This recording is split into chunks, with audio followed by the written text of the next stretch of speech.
When you're in a relationship for over 5 years, you start to believe you know the person inside and out. That was me and Emma. We were 23, had been together since high school, and I was convinced we had it all figured out. We'd talked about marriage, kids, and settling down someday, but we both agreed there was no rush. "We're still young," Emma would say, her eyes lighting up with excitement. "Let's live for ourselves first, you know? Experience life before all the responsibility kicks in." I loved that idea, and I loved her even more for wanting to build a future without skipping any steps. To me, it meant we were a team, growing and learning together. But Emma's version of living for ourselves started to look different from mine. It wasn't an issue at first, just small things. She loved going out with friends, hitting up parties or clubs on the weekends. I didn't mind. Sometimes she'd invite me along, and I'd tag along to see her dancing under the neon lights, carefree and radiant. It made me happy to see her happy. As the months turned into years, those nights out became more frequent.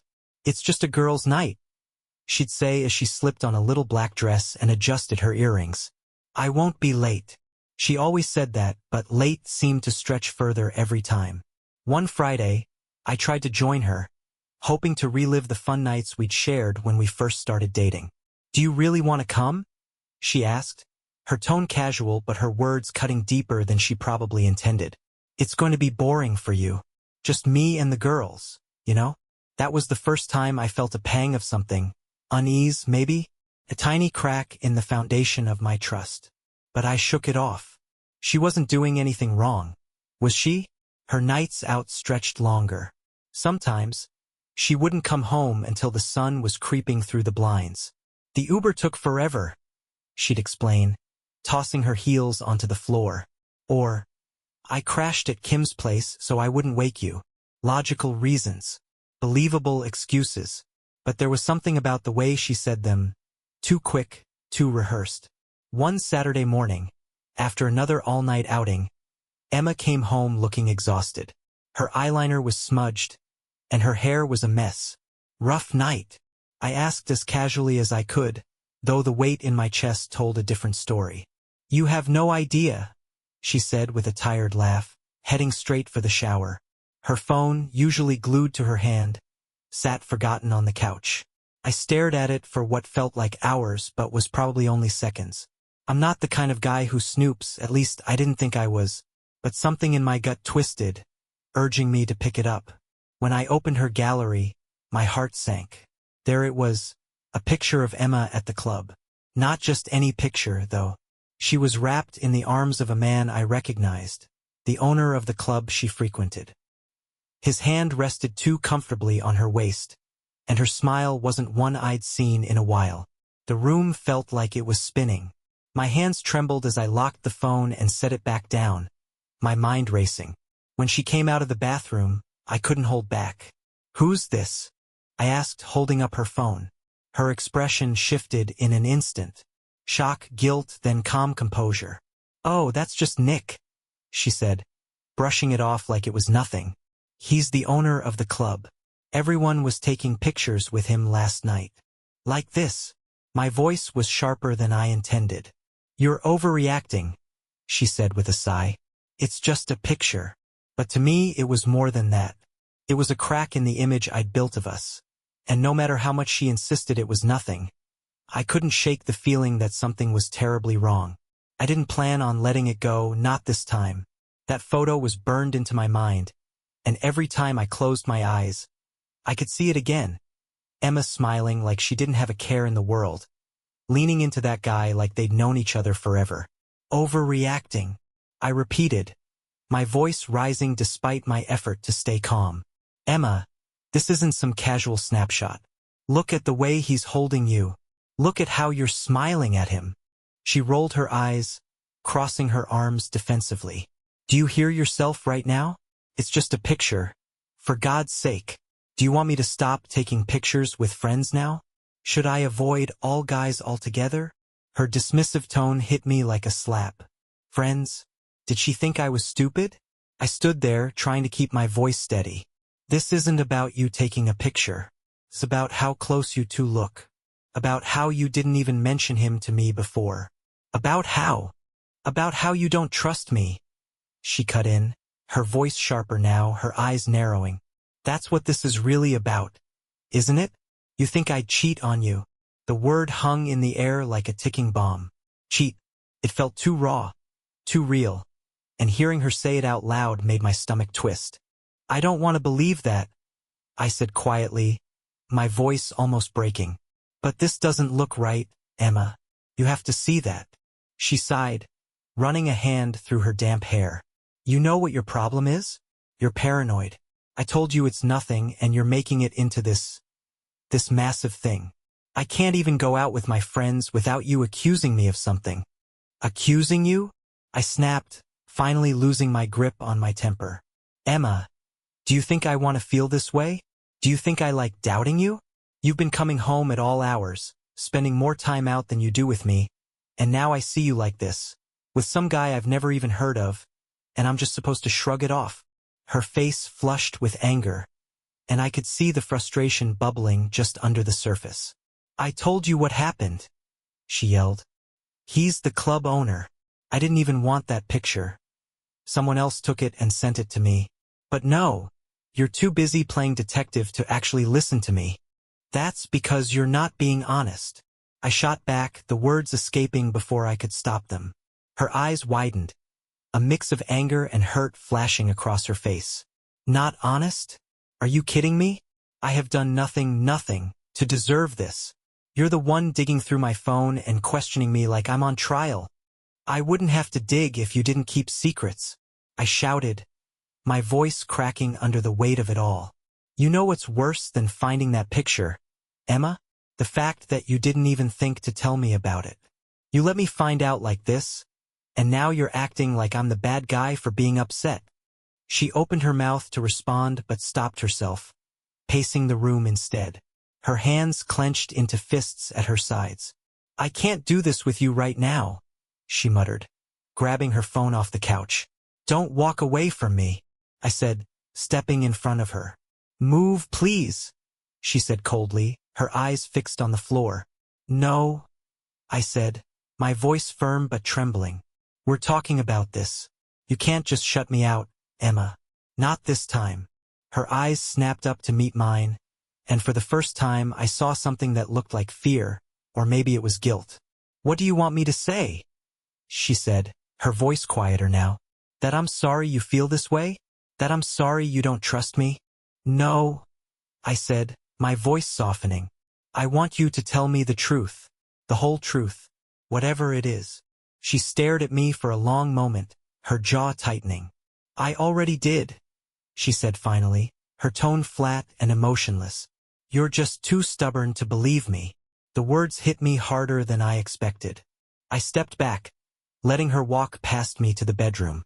The door slammed shut behind her, leaving me alone in the silence of our tiny apartment. I stood there for what felt like hours, my mind racing. Was I overreacting? Was I letting my insecurities ruin something good? Or was there something Emma wasn't telling me? I wanted to believe her. I really did. But the crack in my trust had widened, and no matter how much I tried to convince myself otherwise, I couldn't shake the feeling that things would never be the same. That night, sleep was impossible. I lay on the couch, staring at the ceiling, replaying every word of our argument in my mind. Emma was locked in the bedroom, and the silence from behind the door felt deafening. This wasn't how it was supposed to be. We were the couple everyone envied, the ones who seemed to have it all figured out. Yet here I was, questioning everything I thought I knew about her, about us. I couldn't shake the image of that photo. It wasn't just the way she smiled, or the way his arm rested so naturally around her.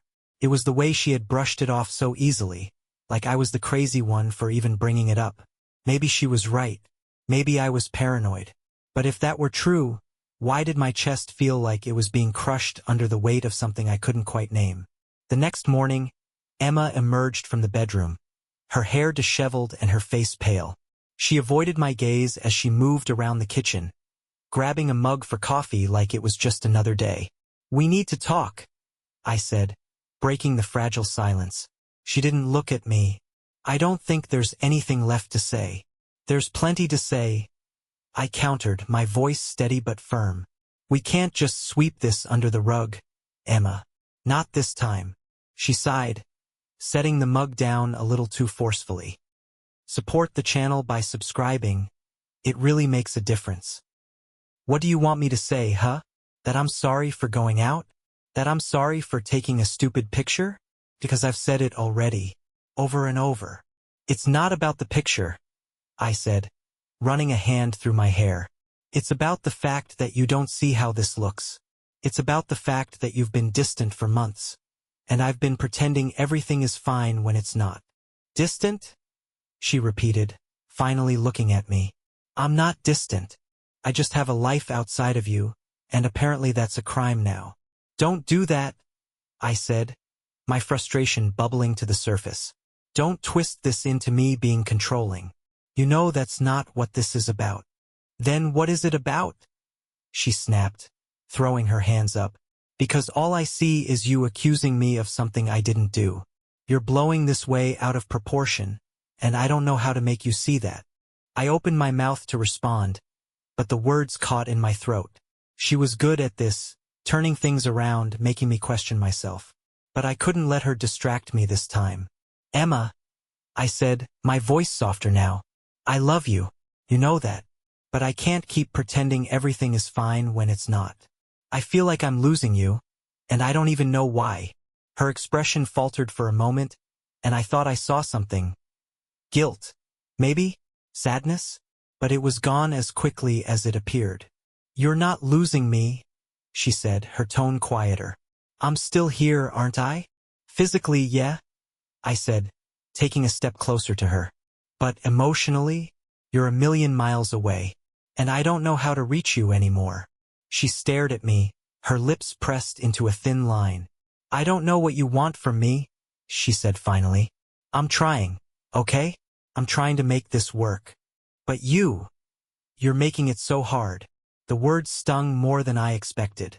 I took a deep breath, trying to steady myself. Maybe I am, I admitted. Maybe I'm holding on too tight because I'm scared of what happens if I let go. But you're not exactly making it easy for me either. She didn't respond, and the silence stretched between us like a chasm. Finally, she sighed and turned away. I need to get ready for work, she said, her voice flat. We can talk about this later.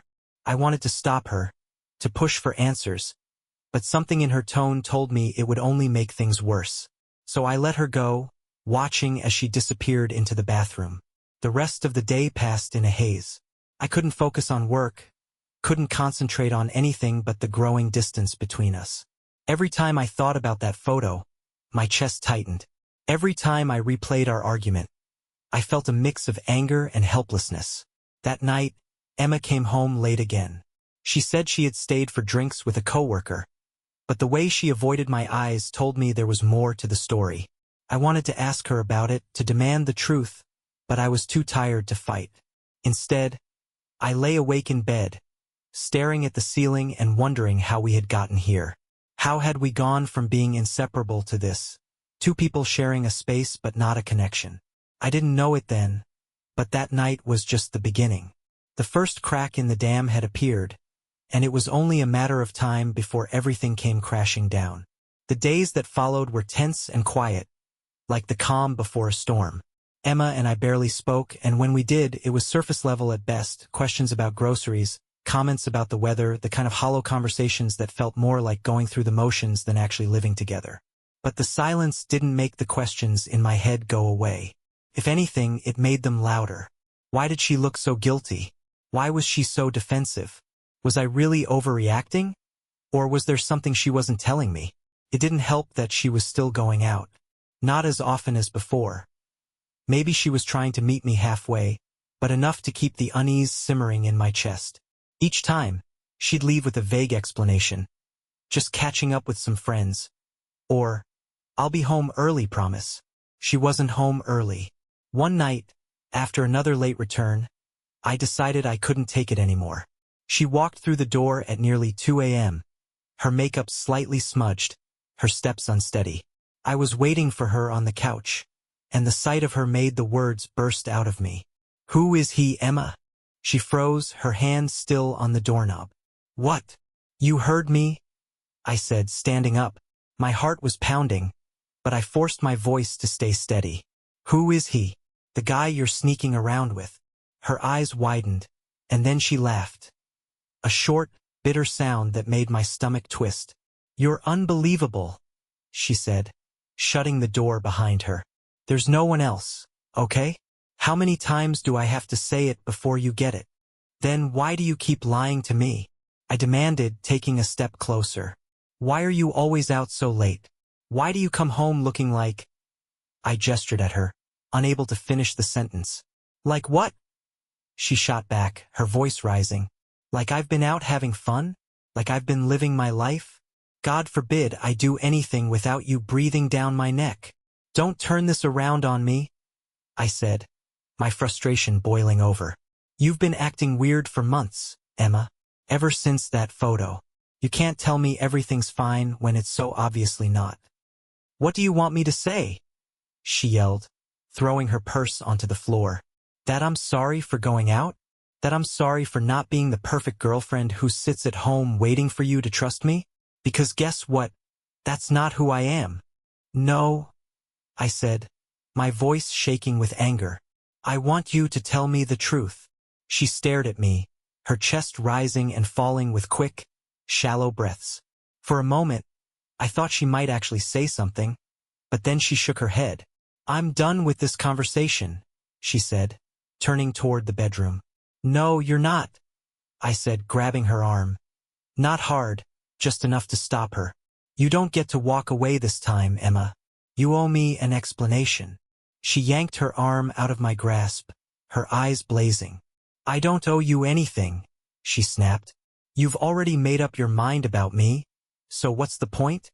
The point, I said, my voice cracking, is that I love you, and I'm trying to understand what's happening to us.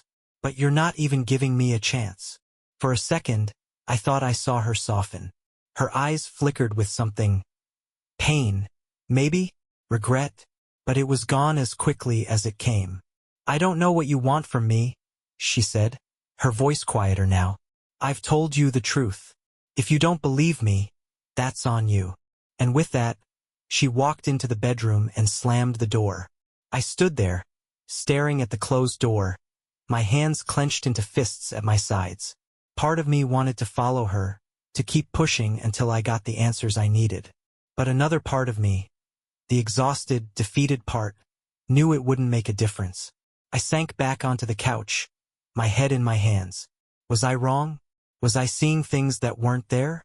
Or was I right, and she was just better at hiding it than I thought? The next morning, she acted like nothing had happened. She made coffee, scrolled through her phone, and talked about her plans for the day as if we hadn't been at each other's throats the night before. I might be home late tonight, she said casually, stirring cream into her mug. Of course you will, I muttered under my breath. What's that supposed to mean? She asked, her tone sharp. Nothing, I said, standing up and grabbing my keys. Have fun, I guess. I left before she could respond. That day I made a decision. I wasn't going to keep letting her brush me off. If she wasn't going to tell me the truth, I'd find it myself. I just didn't realize how much it would hurt to finally know. For the next few days, the tension in our apartment was unbearable. Emma and I barely spoke, and when we did, it felt like walking on eggshells. I wasn't sure whether I wanted to confront her again or let it go for the sake of peace. But the doubt in my mind wouldn't go away. Eventually, Emma broke the silence. One evening, as I sat on the couch pretending to watch TV, she came and sat next to me. Her presence was hesitant, like she wasn't sure if she was welcome. We need to talk, she said softly, her voice lacking the defensive edge I'd grown used to. I muted the TV and turned to face her. I'm listening, she sighed, her shoulders slumping. I hate how things have been between us lately. I know you're upset about that picture, and I know I haven't been great at handling it. But I need you to believe me when I say that there's nothing going on. Then why does it feel like you're hiding something? I asked, my voice quieter than I expected. Why does it feel like you're a million miles away, even when we're in the same room? She blinked, and for a moment I thought she might cry. I don't know, she said finally. Maybe it's because I feel like you don't trust me anymore. And when you don't trust me, it's hard for me to act like everything's fine. Her words hit me harder than I expected.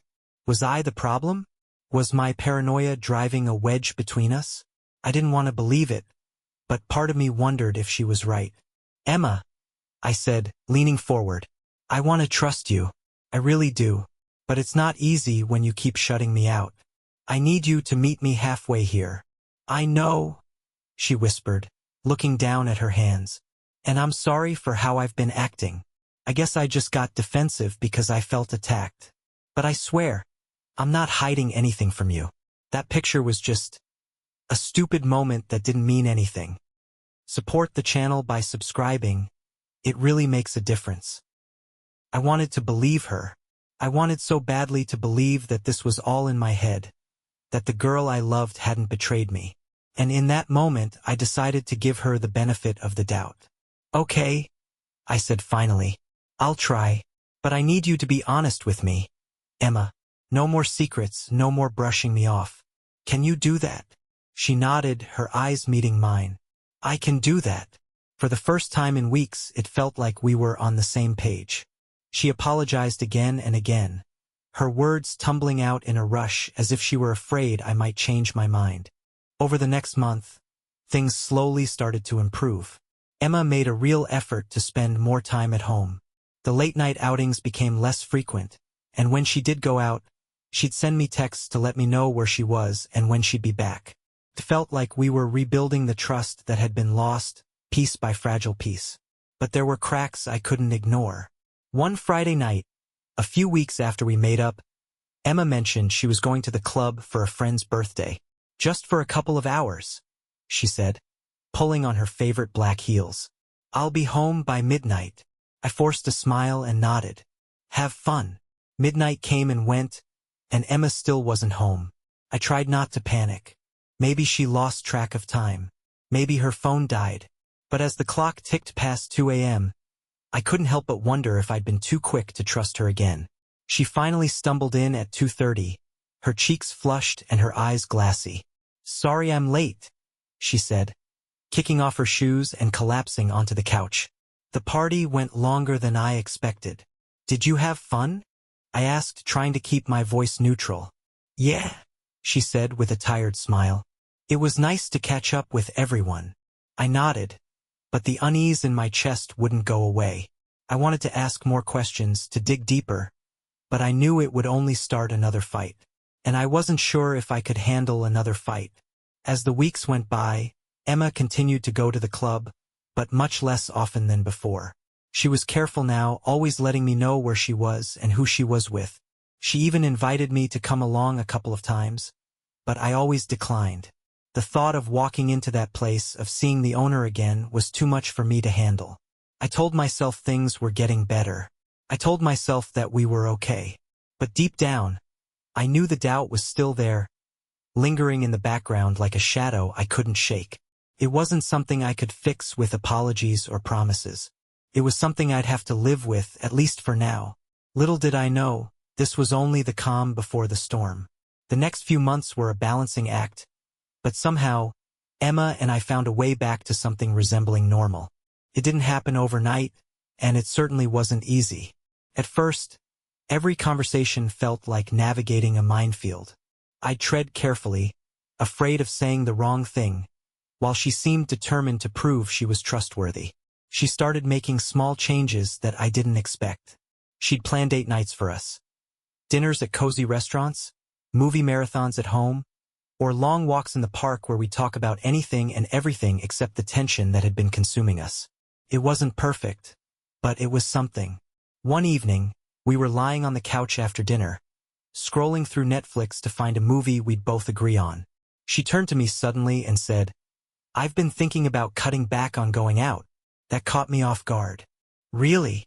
"Yeah," she said, her eyes earnest. "I know how much it bothers you. And honestly, I've been feeling like maybe I've outgrown it. I don't need to be at a club every weekend to feel alive. Maybe I just needed that phase, you know?" I nodded, unsure of what to say. I didn't want to get my hopes up too much, but hearing her say that was like a weight lifting off my chest. True to her word, Emma started pulling back even more from the party scene. When her friends invited her out, she'd sometimes decline and suggest a quieter night instead. I saw her making an effort, and for the first time in a long time, I felt like we were on the same team again. Our lives began to intertwine in ways they hadn't in months. We started sharing little routines again, cooking breakfast together on weekends, planning trips we'd been putting off, and even picking up a shared hobby: hiking. One morning, while we were packing sandwiches for a hike, she laughed as I struggled to fold the bread neatly into the plastic bag. "You're hopeless," she teased, reaching over to fix it. "Hey," I protested, grinning. "You're lucky I'm even attempting this. I could have just made you do it." She rolled her eyes but smiled. "You're learning. Slowly." It was such a small moment, but it felt monumental to me. It was the kind of easy, playful connection we used to have before things got complicated. Over time, the doubts that had plagued me began to fade. Emma was proving herself in ways I hadn't expected, not just through words, but through actions. She didn't stop going out entirely, but the late nights became rare, and she always made an effort to keep me in the loop about her plans. I started to trust her again, bit by bit. 2 years passed, and we built something stronger than I thought possible. It wasn't without its scars. Trust, once broken, doesn't come back easily, but we learned to communicate better. If something bothered one of us, we talked about it. If we fought, we worked through it instead of letting it fester. Emma even brought up the infamous club owner once. "You know," she said one day, "I haven't been to Nick's club in over a year." I raised an eyebrow. "Nick, huh?" She laughed, but there was no edge to it, no defensiveness. "Okay, fine. Yes, Nick. But honestly, I don't even think about that place anymore. It's just not important to me." I believed her. Then came the day I'd been secretly planning for months. It was a sunny spring afternoon, and I'd convinced Emma to join me for a picnic in the park. She teased me about how uncharacteristically romantic I was being, but she didn't suspect a thing. We found a quiet spot by the lake, spread out a blanket, and unpacked the picnic basket. She was laughing about something, probably my less-than-perfect sandwich folding skills again, and I couldn't stop staring at her. "What?" she asked, catching my gaze. "Nothing," I said, shaking my head. "You just look happy." "I am happy," she said, leaning back on her elbows. "Why wouldn't I be? The sun's shining, we're together, and you actually packed something edible for once." I laughed, my nerves bubbling under the surface. "Well, I was thinking," I started, my heart racing as I reached into the basket. Her eyes widened as I pulled out a small velvet box. "What, Emma?" I said, cutting her off before I lost my nerve. These last 2 years have taught me more about love and forgiveness than I ever thought possible. We've been through some rough patches, but we came out stronger. And I can't imagine my life without you. Her hand flew to her mouth, her eyes already glistening with tears. "I love you," I continued, opening the box to reveal the ring I'd spent weeks agonizing over. "And I want to spend the rest of my life with you. Will you marry me?" For a moment, she didn't say anything. She just stared at me, her face a mix of shock and joy. "Yes," she finally whispered, her voice trembling. Then louder, "Yes." She threw her arms around me, nearly knocking me over, and I couldn't help but laugh. As we sat there by the lake, her head resting on my shoulder and the ring glinting in the sunlight, I felt something I hadn't felt in years. Peace. We weren't perfect, and we probably never would be. But we were us. And that was enough. After Emma said yes, life felt like it was on fast forward. We spent the rest of that spring day dreaming about what the future would look like, where we might live, whether we'd adopt a dog or a cat. Support the channel by subscribing. It really makes a difference. And, of course, what kind of wedding we wanted. At first, we both agreed on something small and intimate. "Just close friends and family," Emma said one night. Her legs draped over mine as we scrolled through Pinterest for wedding ideas. "Nothing over the top, right?" "Right," I said, nodding. "Something simple. Just us, the people we love, and maybe a nice meal afterward." But as we started actually planning, the vision grew and grew. It started with Emma's mom, who insisted we couldn't possibly leave out her extended family. "They've known Emma since she was in diapers," she said, practically horrified when we mentioned keeping the guest list under 50. Then my mom chimed in with her own list of people she thought we simply had to invite. "You can't leave out Aunt Linda," she said one Sunday afternoon while we were visiting. "And what about your cousins? They'll never forgive you if they're not invited." Before we knew it, our intimate wedding had ballooned into an event with over 150 people. "So much for simple," I joked as Emma and I sat at the kitchen table one evening, poring over seating charts. Emma laughed, though it sounded a little nervous. "It's fine," she said, waving her hand. "It'll be fun, right? The more, the merrier." "Right?" I said, though part of me wondered how we were going to pull it all off. We spent the next few months knee-deep in wedding plans. There were dresses to choose, venues to book, and menus to finalize. Emma threw herself into it with an energy I hadn't seen in a long time. She scoured bridal magazines, attended countless dress fittings, and even started a group chat with her bridesmaids to brainstorm ideas. "You're really into this, huh?" I teased one night as she sat on the couch, her laptop balanced on her knees and a notebook filled with color-coded notes beside her. She grinned without looking up. "Of course I am. This is our day. It has to be perfect." I smiled, but I couldn't help but feel a little overwhelmed. I had no idea there were so many details involved in planning a wedding. Did we really need to choose between 10 different shades of white for the tablecloths? Still, seeing Emma so excited made it worth it. One of her biggest ideas, and the one I secretly loved the most, was renting a limousine just for the two of us. "I want us to have a moment that's just ours," she said one evening as we browsed limousine rental websites. "A break from the chaos, you know?" I nodded, picturing us sitting together in the back of a sleek black limo, champagne glasses in hand, sharing a quiet moment amid the whirlwind of the day. "I like that," I said. "Let's do it." We found a company that offered a beautiful stretch limousine with all the bells and whistles. Soft leather seats, tinted windows, a mini bar, and even customizable lighting. It was extravagant, sure, but it felt like the perfect touch for a day that was shaping up to be anything but simple. As the date drew closer, the excitement in the air was palpable. Invitations had been sent, the venue was booked, and Emma had found the dress of her dreams. A stunning white gown with delicate lace sleeves and a train that seemed to go on forever. "You're going to cry when you see me in it?" she said one night, her eyes sparkling with mischief. "Probably," I admitted. "I'm not even going to pretend I'll hold it together." The wedding party was set, the flowers were ordered, and we even managed to book a live band that Emma's mom swore would get everyone on their feet. It was all coming together, piece by piece, until the vision of our perfect day felt almost within reach. But the limousine remained the thing I was most excited about. It became this symbol for us, something grand and special just for the two of us.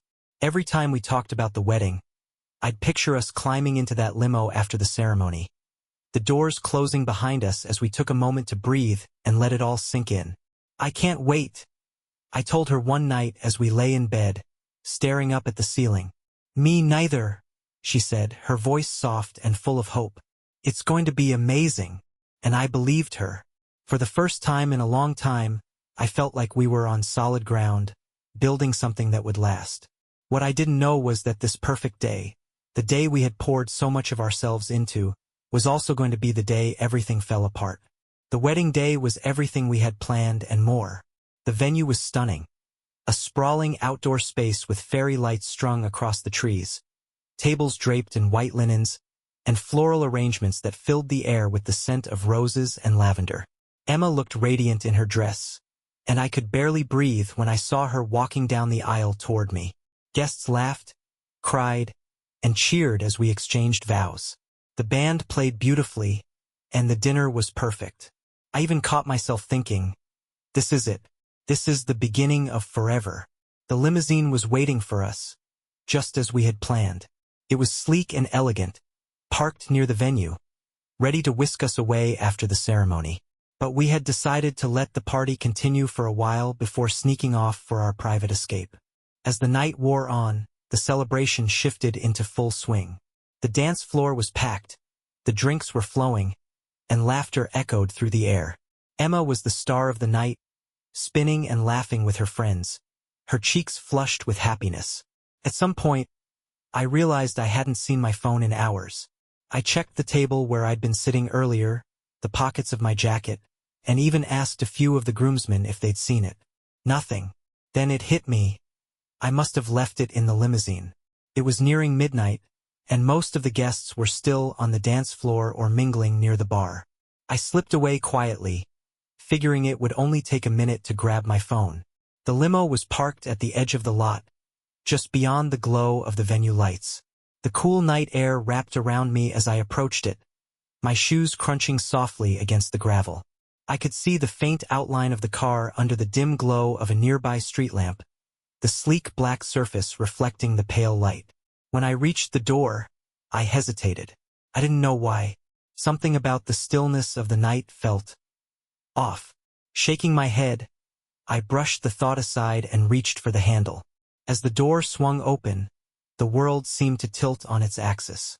There they were, Emma, still fully dressed in her wedding gown, and him completely naked, his clothes scattered carelessly across the seats.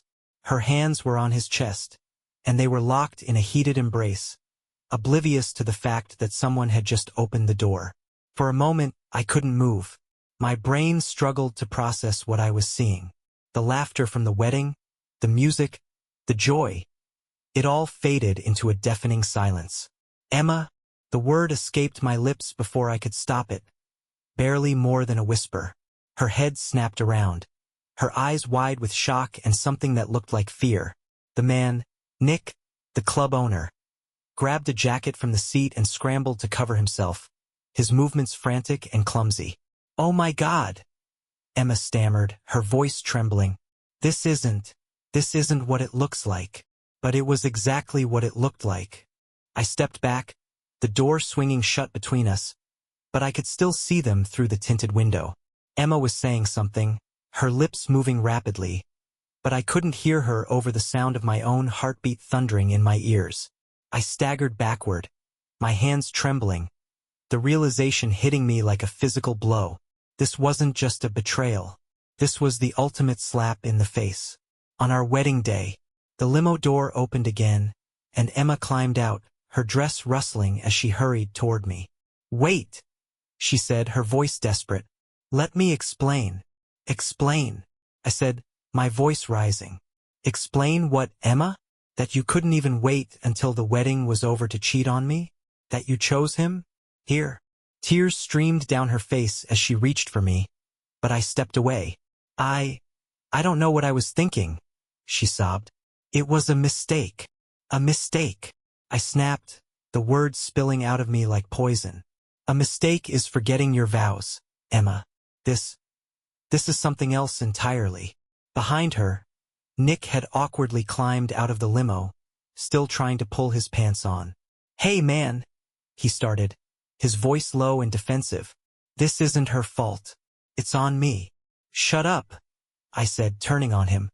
My fists clenched at my sides, and for a brief second, I wanted to hit him, to wipe that smug, pitiful expression off his face. But I didn't. He wasn't worth it. "You disgust me," I said instead, my voice cold. "Both of you." I turned back to Emma, who was shaking now, her makeup streaked with tears. For a moment, I saw the woman I had loved, the one I thought I'd spend my life with. But then the image of her with Nick flashed in my mind, and the anger came rushing back. "This marriage is over," I said, my voice breaking. "You're not the person I thought you were, Emma. You never were." She opened her mouth to protest, but I didn't wait to hear it. I turned and walked away, my heart shattering with every step. As I made my way back to the venue, the lights and laughter felt like they belonged to another world, one I no longer recognized. The guests, the flowers, the music. It all felt meaningless now. All I could hear was the sound of that limo door opening and the image of Emma with Nick, a moment I knew I'd never be able to forget. I didn't make it far before I knew what I had to do. My hands were still shaking, my thoughts racing, but one thing was clear. This betrayal wasn't something I could keep to myself. Emma had crossed a line that couldn't be undone, and I wasn't about to protect her from the consequences. As I re-entered the venue, the sounds of laughter and music hit me like a wave. Friends and family were still dancing, still celebrating, completely unaware of what had just happened. For a moment I hesitated. How do you announce something like this? How do you shatter the illusion of joy on what's supposed to be the happiest day of your life? But then I saw Emma trailing behind me, her face pale and tear-streaked, her dress dragging in the dirt from her frantic chase after me. That sight, her disheveled and exposed for what she truly was, solidified my resolve. I stepped onto the small stage where the band was playing, cutting them off mid-song. The chatter in the room quieted, heads turning toward me in confusion. "Can I have everyone's attention?" I said, my voice louder and steadier than I expected. "I have something important to say." Emma froze near the entrance, her eyes wide with panic. She started moving toward me, but I raised a hand to stop her. "Don't," I said, my voice firm. "You've done enough." The room was completely silent now, every eye on me. My parents, her parents, our friends, all of them waiting for what I was about to say. "This marriage is over," I announced, my words cutting through the air like a knife. Gasps rippled through the crowd, and I could see the confusion on their faces. "Emma has betrayed me in a way that can never be forgiven. While you were all here celebrating, she was outside with another man." The murmurs started immediately, spreading like wildfire. People turned to look at Emma, who stood frozen in the doorway, her face a mask of horror and disbelief. "This wasn't just a mistake," I continued, my voice rising. "This was a choice. On our wedding day, no less. And I won't stay silent about it." Emma's mother let out a choked sob, while her father looked like he was about to explode. My own parents sat in stunned silence, their faces pale. I could see my best man clenching his jaw, his fists tightening as he glanced toward Emma. "No, no, no," Emma said, finally finding her voice. She stepped forward, her hands outstretched as if to plead with the crowd. "It's not what you think. Please, just let me explain." "Explain what?" I interrupted, turning to face her. "That you couldn't even respect me on our wedding day? That you chose him over me?" Her mouth opened and closed, but no words came out. The whispers grew louder, the crowd buzzing with shock and judgment. People were already pulling out their phones, texting, calling, spreading the news like wildfire. I stepped down from the stage, my shoulders heavy but my heart oddly lighter. The weight of pretending, of holding it all in, was gone. I walked past Emma without a second glance, heading toward the exit. But as I reached the doors, I turned back to face the crowd one last time. "I'll be leaving now," I said, "but feel free to enjoy the food and drinks. At least someone should." With that, I walked out, leaving the chaos behind me. The fallout was swift and brutal. By the next morning, the entire town knew about what had happened. It was all anyone could talk about. People who had been at the wedding couldn't stop gossiping, and those who hadn't were desperate for details. Emma's image, once so perfect and pristine, was in ruins. Her friends distanced themselves from her, unable or unwilling to defend what she had done. Her family was devastated, her mother heartbroken, her father furious. The club owner, Nick, didn't fare much better. Word spread quickly that he had been involved in the scandal, and his business took a massive hit. People started boycotting his club, unwilling to support someone who had wrecked a marriage on its very first day. The once packed venue became eerily quiet, its reputation tarnished beyond repair. Emma tried to reach out to me in the days that followed. She sent texts, left voicemails, even showed up at my parents' house once. But I refused to speak to her. What was there to say? I heard through mutual friends that her life had taken a turn for the worse. She lost her job not long after the wedding, something about unbecoming behavior reflecting poorly on the company. She moved back in with her parents, her mother still trying to comfort her while her father barely spoke to her. It should have made me feel something, sympathy, sadness, maybe even anger. But all I felt was relief. Relief that I had seen her for who she truly was before it was too late. Her life may have fallen apart, but mine didn't. If anything, I felt free for the first time in years. Free to start over, to build a life without the lies and betrayal that had been lurking beneath the surface. Emma had made her choices, and she had to live with them. And as cruel as it might sound, I was glad. Because for the first time in a long time, I felt like I could breathe again. The days after the wedding were surreal. I felt like I was standing in the rubble of a life I'd spent years building, watching it all crumble away. But oddly, I didn't feel devastated. I felt liberated. Sure, the pain was there. It's not easy to erase 5 years of love, trust, and shared dreams. I had nights where I stared at the ceiling, wondering how I had missed the signs, how I had let myself believe in a future with someone capable of such betrayal. But each day that passed brought clarity. Emma was no longer my problem. Her choices had shattered our relationship, but they had also set me free. I moved back into my old apartment, the one I'd kept just in case things didn't work out. It was small, barely furnished, but it felt like mine. I spent the first few weeks clearing out anything that reminded me of her. Photos, gifts, little keepsakes from trips we had taken together. I packed it all into a box and left it at her parents' house without a word. I threw myself into work, taking on extra projects and pouring my energy into something productive. My coworkers, who had heard about the fiasco through the grapevine, gave me sympathetic looks but didn't pry. I appreciated that more than they knew. To keep my mind clear, I started running every morning. At first, it was just a way to burn off the restless energy that had built up inside me. But over time, it became a ritual, a time to reflect and think about what I wanted from life. For the first time in years, I wasn't making plans around someone else. I didn't have to worry about who Emma was texting or where she was spending her nights. I could just be. Emma's life, on the other hand, was in shambles. The fallout from the wedding scandal was worse than I had imagined. Our town isn't huge and word spreads fast. By the end of the week, everyone knew what she had done. Her name became synonymous with betrayal. Friends she'd known for years stopped answering her calls.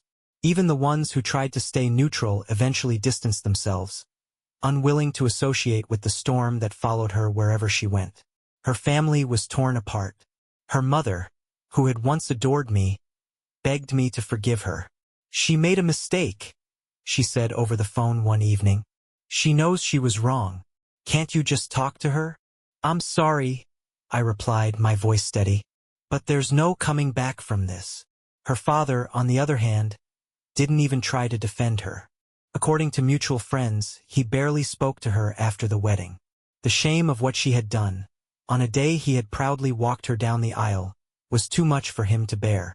Emma lost her job a month later. The company cited unprofessional behavior as the official reason, but everyone knew the real cause. The whispers, the judgment, it had followed her to work, just as it had followed her everywhere else. Without a steady income, she moved back in with her parents.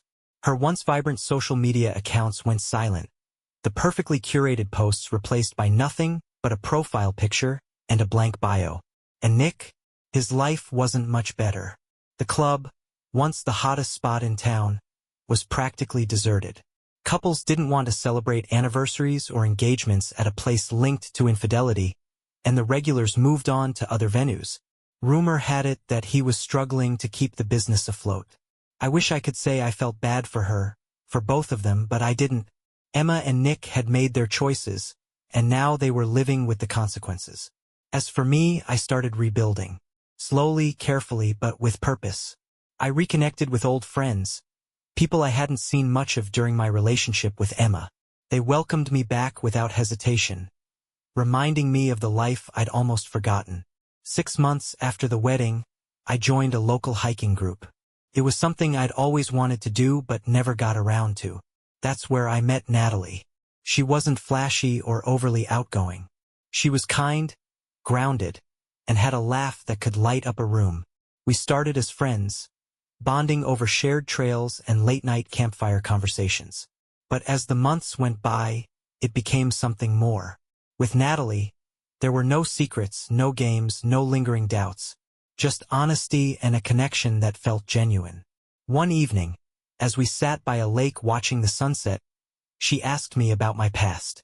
"You don't have to tell me if you don't want to," she said, her voice soft. But I did. I told her everything about Emma, the wedding, the betrayal. She listened without interrupting, her hand resting on mine. When I finished, she looked at me with those steady eyes of hers and said, "I'm sorry that happened to you, but I'm glad it brought you here." And for the first time in what felt like forever, I believed that everything would be okay. Emma's life may have fallen apart, but mine didn't. If anything, it gave me the chance to start fresh, to build something real. And that, I realized, was the best revenge of all. Support the channel by subscribing. It really makes a difference.